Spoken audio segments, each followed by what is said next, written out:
Give ear, O ye heavens, and I will speak, and hear, O earth, the words of my mouth. My doctrine shall drop as the rain, my speech shall distill as the dew, as the small rain upon the tender herb, and as the showers upon the grass. Because I will publish the name of the Lord, ascribe ye greatness unto our God. He is the rock. His work is perfect, for all his ways are judgment, a God of truth, and without iniquity.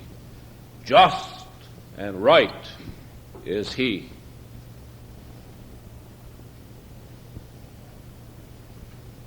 Oh, that doctrine dropped like the dew, that we could be so saturated with the understanding of God's will that we were standing out in a rainstorm, that we were clearly knowing what it means to understand God in life. But all of us are well aware that faith is easy to talk about and difficult to understand and apply. I feel like I'm sort of anticlimactic. You've already had a brilliant sermon on faith. And I thank you. Now I got to throw everything out and rearrange it, you see. But last week we talked about faith. We began to dig in a little bit, and there's something about a sermon which develops at 12:30 or 1 o'clock in the morning that looks so brilliant when you're all alone in your study that doesn't quite look so good on Sunday morning when you see it on the paper. Faith is difficult. We tried last week and we struggled, and sometimes I'd like to take the same sermon and preach it about 5 or 6 or 7 times in a row. Last week's sermon is one of those. I'd like to keep working, hear from you, and rework it, and hear from you, and rework it, because after I'm through with the brief time that we have talking together, I realize I didn't make this point, I didn't stress this, and I didn't let this one sink in. One of those points is we talked about faith as a concrete, not an abstract thing. We talked about the Hebrews and the understanding of Jesus that faith was a very real thing in life. It was not something abstract up in the clouds. It was not something out there that you looked at and said, isn't that nice? But it was a living reality in which one daily lived his life. We talked about trust. We talked about truth and faithfulness and how they were interrelated. And I said something that just let slip by. I know you did, because if you didn't, you would have stood right up and said, wait a minute. I let it slip by, and I want to just pick it up. This is still introduction, but I got a little extra time today. We always fill out the space. Got 10 minutes, I preach 10 minutes. I got 45 minutes, I preach 45 minutes. So it doesn't do any good to hurry the songs or the hymns, because you end up with a longer sermon that way. You got to just take it easy. I said to you, quote, God does not wish me harm, unquote. Now, wait a minute. You mean to stand there with aching joints from the bursitis that's kicking up, with one eye gone, another one going, with diabetes, with all of the physical ailments that you've been through, and make a public statement, God does not wish me harm? Yep. The phone rings, and I pick it up, and it's one of you. Not you specifically, but in general. Why is God doing this to me? Why does God permit this to happen to me? Why must I suffer like this? Now, wait a minute. God does not wish me harm. Once I can really make that a concrete part of my life, everything that happens to my physical life is part of my humanness. My faithfulness to God is part of my godliness. My humanness recognizes that I am weak, that I am flesh. There is nothing wrong with it. It is not evil. It is good, wholesome. That's the difference between the approach I'm giving you right now and the old approach where you're evil flesh, Greek thought, where if you could deny your flesh somehow or another, you would be on a higher spiritual plane. No, there's nothing wrong with your flesh. The body is an instrument which has all of the goods and the characteristics and the problems that any other fleshly kind of thing. I run my human course because that's what's ordained for me to run. I was born into life, and I will live in life, and I will die out of life because that's the way life is. There's nothing tragic about it. There's nothing misunderstood about it. It's as regular as clockwork. There is nobody who avoids it. We all go through it. Why do we throw our hands up in horror and close our eyes and say, I don't want to see it? It is a normal, working relationship of my physical being. Nothing happens to me in my physical being that's of any great concern to God. Couldn't care less. That's the most difficult thing I learned in a hospital bed this summer. He could not care less. That's not what he's interested in. He considers that about the way I do how much money you make. Couldn't care less. Make $10 a week or $10 million a week. Couldn't bother me. It's not my way of thinking. That is not his concern. His concern is not what I'm doing with my physical, but how I'm approaching it as a human being under him.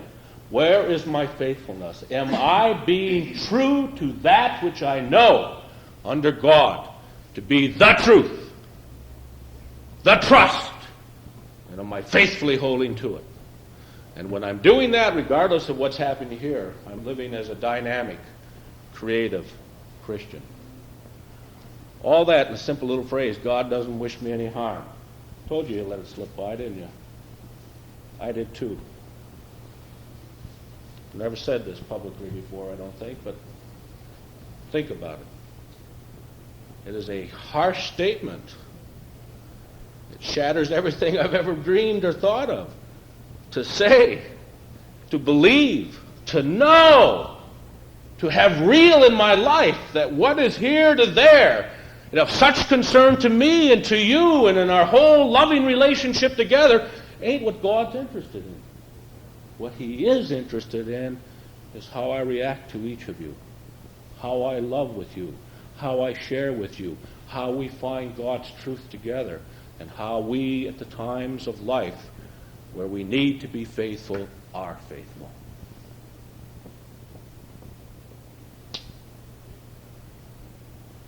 My predicaments are part of my humanness, my faithfulness part of my godliness. Well, that's by way of introduction. That's just a little drop in the pond. Because we ended last week with a question. And I'd like to get some of your response to that last little bit, because obviously it's one that's going to take a little work.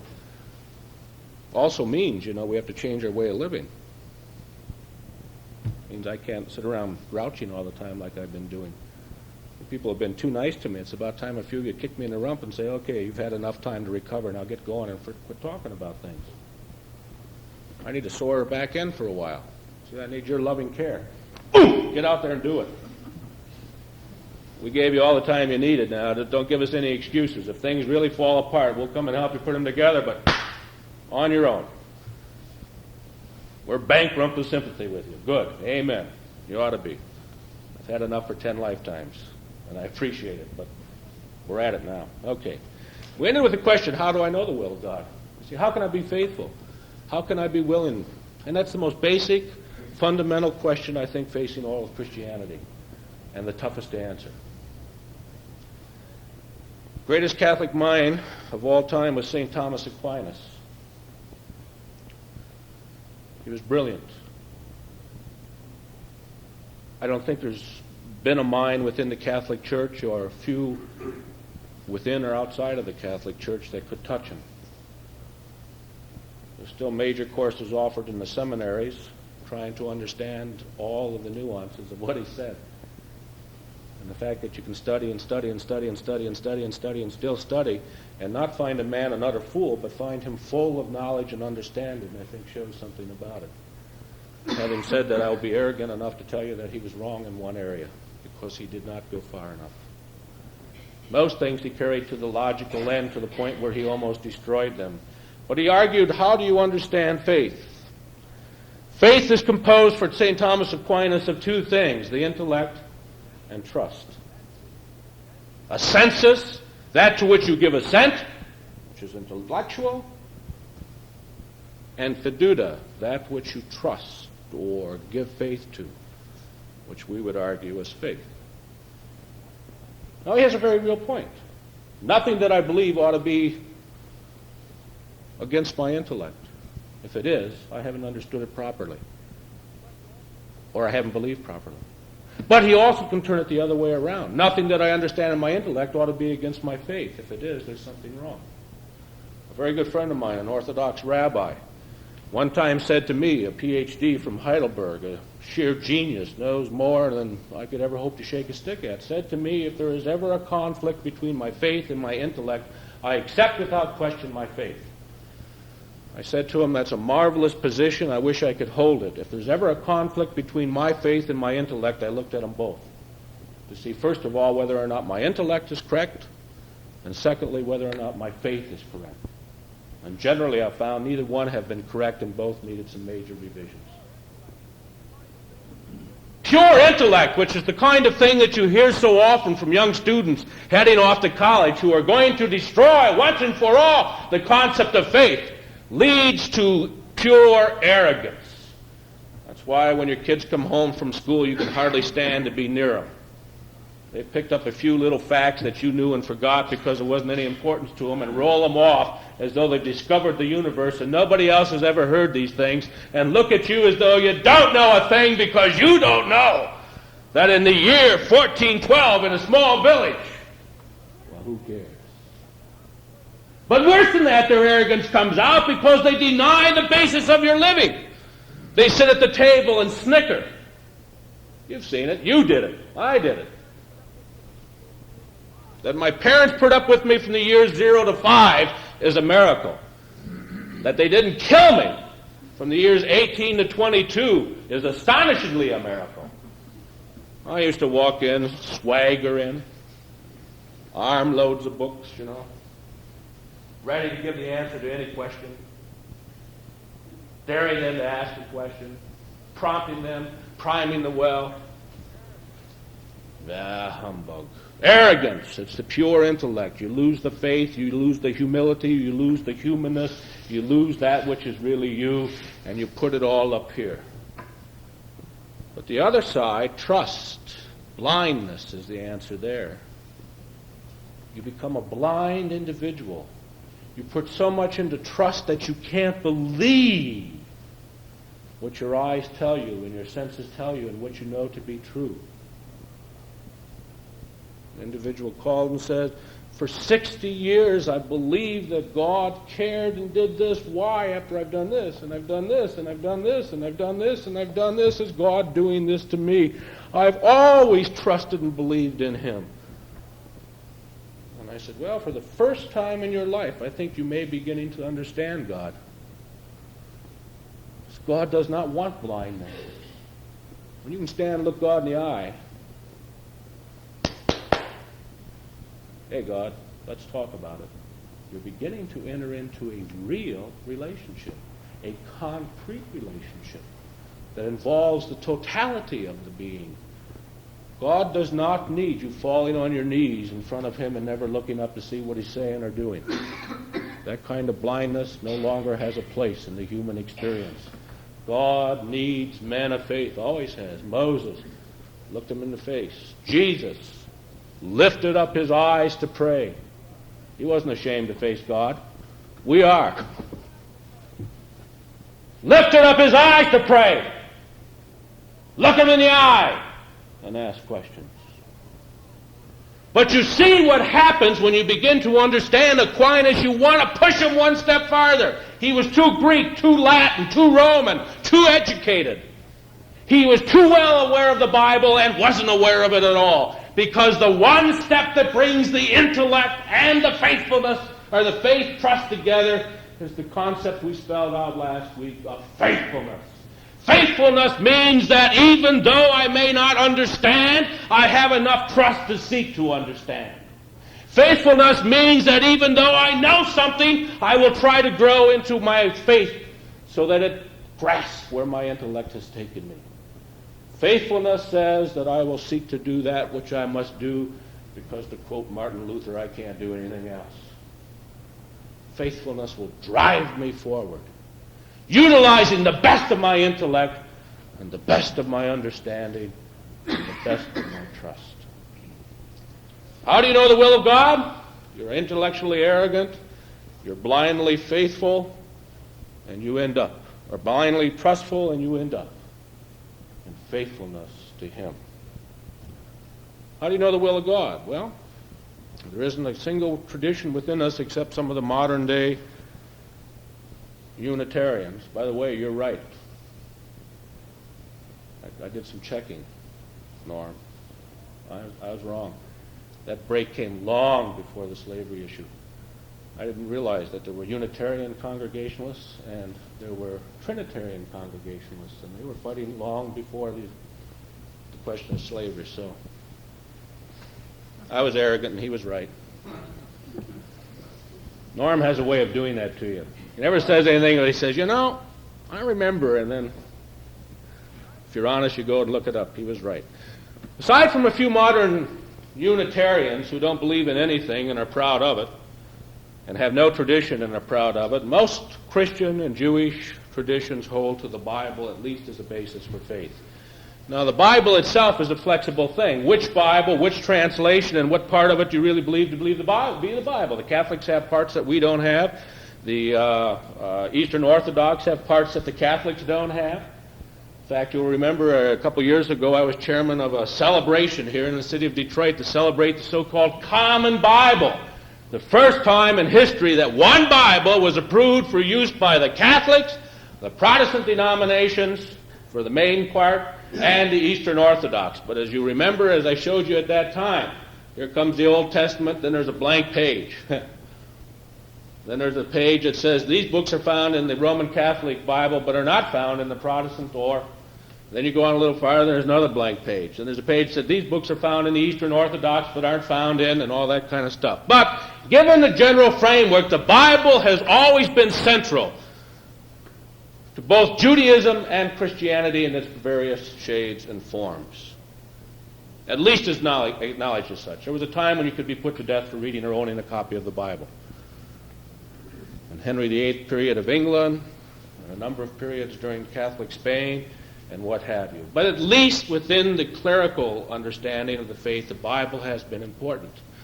But the Bible is dangerous. It is extremely dangerous. It is dynamite. To read the Bible would cause all of us, regardless if we were honest with ourselves, to blow up. It challenges, it moves, it raises questions, it jabs at you, it calls you into action, it forces you to rethink things. It makes you look at yourself, at others around you, at your society. It forces you into all kinds of heresy.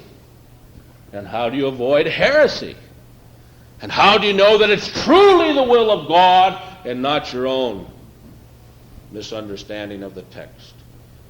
It's an ancient question. For Judaism, it was the Bible plus tradition. Tradition has played an important part of all the religions, but basically this. You start from the very beginning. When Moses is standing on the mountain and the burning bush is there, according to the account in Exodus, God says to him, I was the God of your fathers, of Abraham, Isaac, and Jacob. That is, that from the very beginning I was your God. And tradition, what your fathers did, was important. And you ought to know what your fathers did. And so for Judaism, the Bible has been interpreted not only through self-study, but what the great minds of history have had to say about it. I should have brought, I didn't think about it, I should have brought what they call the Rabbinic Bible, it's a huge series like this. And what you will find is that you will find a little portion of the Hebrew text. That's the Bible. Next to it in Aramaic, you'll find a little portion of text. That's the translation into Aramaic, the language of the time of Jesus. And then in this big volume, all around the pages, you'll find commentaries by various great minds. Then you can go get other books which are commentaries on the commentaries, and before you know it, you have a whole library And nearly every single item of life is spelled out. And when you begin to move into an area where there isn't spelled out, because obviously they didn't have it, then they apply an interesting principle. They would take something in the past, which was important, and amplify it to include the modern situation. They did it in words. The modern Hebrew word for tank is the ancient word for chariot, slightly changed, because a tank is a modern chariot. So when you come to questions about death and dying, sickness, abortion, divorce, and all of the things which we face that they had some inkling of, but not as great an inkling, they go back to the tradition, come down even to modern times. And if you really get stuck, you can write a letter to any one of a number of great rabbis who will give you his learned opinion quoting these rabbis, and that becomes law and part of the tradition and helps you to decide what you ought to do. The Bible plus ecclesiastical authority is the way the Catholics decided it was going to go. Tradition was valuable and ought to be incorporated in, but somebody ultimately had to say, this is what you do. When the Puritans, within the Elizabethan period of England, decided that they wanted to purify the then Anglican Church, although it was a little touchy as to what it really was during that time, one of the things they wanted more than anything else was that the Bible should be made available in the language of the common man, so that the common man could see for himself the truths to be held in the Bible. Consequently, good King James I, who harried, quote unquote, the pilgrims out of the country and drove them to foreign shores, who tortured those who were guilty of heresy and put them to death, gathered a group of scholars and gave us the King James Version of the Bible, 1611. The Bible was translated into English, but it was not given into the hands of the common man. It was too dangerous. And so the decision was made that while the language of the Bible might be available, the decision about how a particular passage was to be translated was to be in the hands of the bishops, ultimately. The ecclesiastical authority would tell you what to believe. Since I never went through one of the formal church programs, by that I mean I've always been a free churchman, I at times pick up Chrissy's Catechism and read it. That is nothing more than an attempt to take the Bible plus ecclesiastical authority. You are given a particular section and you are told what it means. And you are asked questions about what it means, and the answer to the question is not what you think. Lord, help us that it matters what you think. The answer to the question is one thing only: what you memorized, what you've been told. And you pass your catechism when you can spit back, like heaven opening up and the computer tape coming down. Spit back what's been fed into you. And if you can't, you haven't learned the faith. You haven't been admitted to the faith. Third area is a very dangerous area. It's an area which has a tremendous amount of appeal to the people of today. It's the Bible plus the mystical experience. A lot of the Jesus people, so-called Jesus freaks, fall into this category. Billy Graham falls into it with no problem whatsoever. St. John the Divine in the Catholic way, or the Kabbalah, that mysterious book of writings in the Jewish tradition. It's something common to all religious traditions. It's something so mysterious you can't talk about it. The ineffable, the unexplainable. Something enters into me and I become different. What happened to you? It's wonderful. You have visions very often along with this, depending on what's going on. It's called conversion in certain circles. You can't imagine the number of times I've sat with young people who have been raised in Christian families who have come up through the church and through the Sunday school and who were terrified as they heard things going on, particularly from the television screen where the worst of religion seems to make it and the best never does, that you have to have a conversion experience. And they were terrified. They had never had that conversion experience. And to find somebody that says it's nonsense anyhow and doesn't exist is enough to shatter them.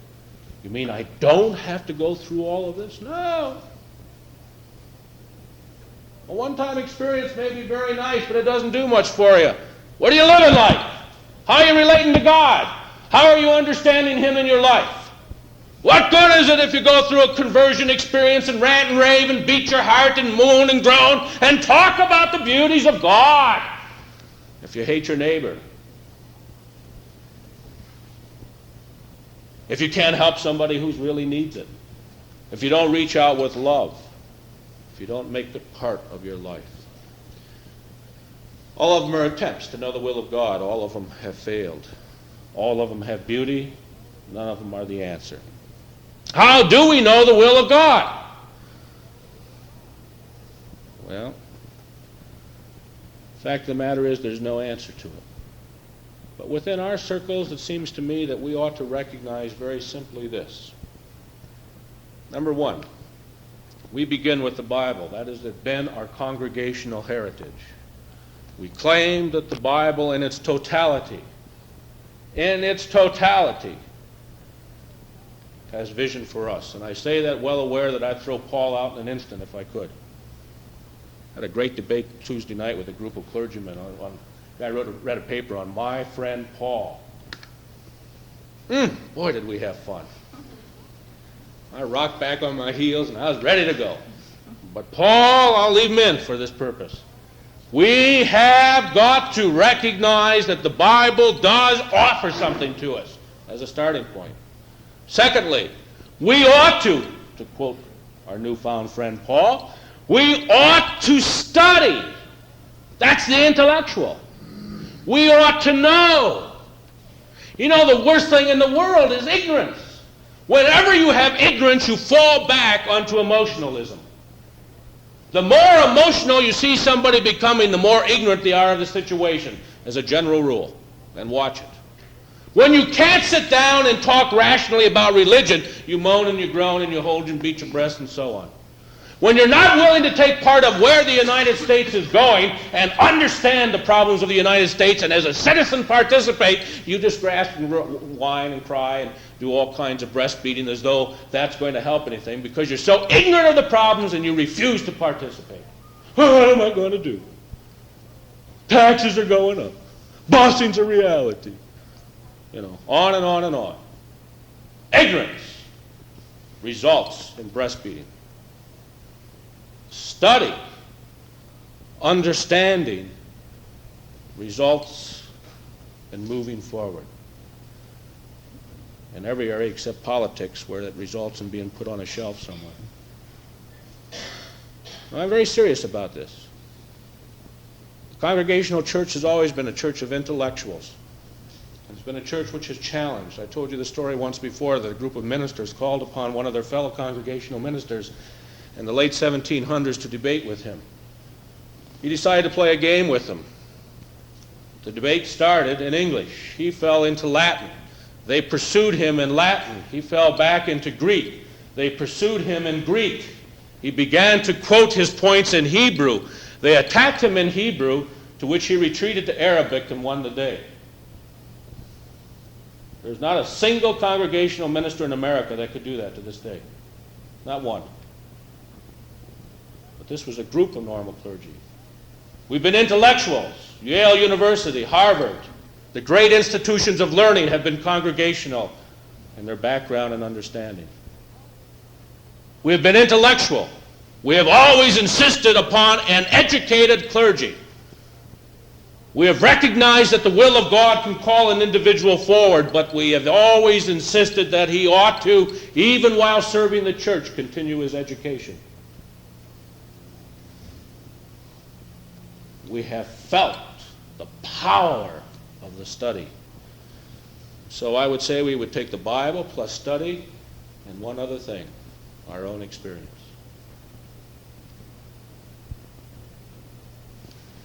There ain't nobody in the whole world that can tell you what to believe or how to believe it. We can persuade each other, we can argue, we can lay forth all of the ideas, we can learn together, we can check our facts, but ultimately the decision is yours, and yours alone. And you are the sole authority. That is the most dangerous statement ever made. You are the sole authority of your actions. If you are truly wise, if you are truly seeking, if you are truly caught up in knowing the will of God, what will you do? It's very simple. And it's the whole reason that we're here. You'll join with the church and check out your experience with others. Because the greatest aberrations of man come when he is turned inward and has no check upon himself. I can lie to myself so beautifully that I don't even know I'm lying to myself, and we all can. And I desperately need, as I work out the concepts of faith, to have people like you working on the concepts of faith to keep me honest and above board. And so we need a church. But ultimately, scary as it is, chaotic as it is, difficult as it is, outrageous as it is, stupid as it is, within the free church movement, within the congregational movement, we recognize that the real fruits of democracy are to be found. That is, individuals under God studying to show themselves approved, putting it all together, comparing it, and then going out to live. And the responsibility for doing all that is not the preachers, not the teachers, not the deacons, not the trustees, not the organist, not the choir, but yours. There is only one individual that can motivate you to do it.